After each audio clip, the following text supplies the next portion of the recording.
नाशिक जिल्ह्यातील बेजे गावातील त्र्यंबकेश्वर रोडला वसलेलं मंदिर, नाशिक जिल्ह्यातील बेजे गावातील त्र्यंबकेश्वर रोडला वसलेलं मंदिर।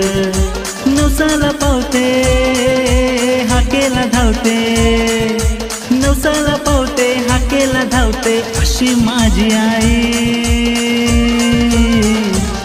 आई शिलाई देवी, माता शिलाई देवी, आई शिलाई देवी, माता शिलाई देवी।